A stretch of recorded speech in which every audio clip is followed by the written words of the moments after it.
This right here is glass, which is hanging out at around 1,000 degrees. It took me 2 months to build a furnace that could melt it. First things first, I had to get rid of my old one.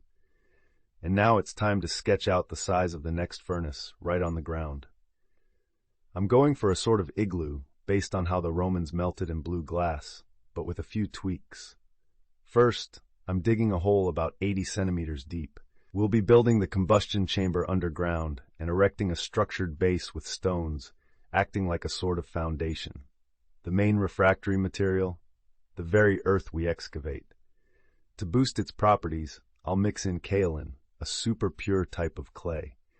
Kaolin enhances both the plasticity and heat resistance of the mixture, and when it hits high temperatures, it transforms into mullite, a super heat-resistant mineral found in ceramics.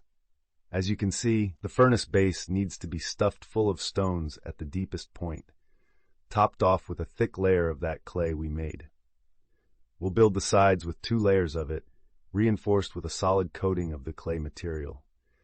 The area near the window has to be even denser and sturdier to hold the crucible in place and prevent it from breaking and spilling molten glass inside.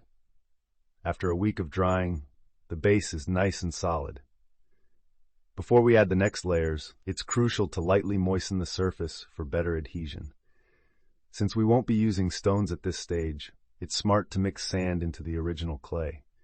This creates a composite that's much tougher, resistant to cracks from heat and drying out. And now, it's all about building those walls up slowly, day by day.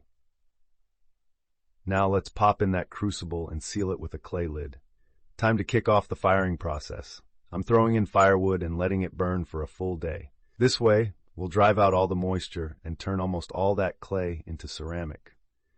The next morning, bright and early, while the furnace is still going, I'm breaking up some glass and transferring it into a container.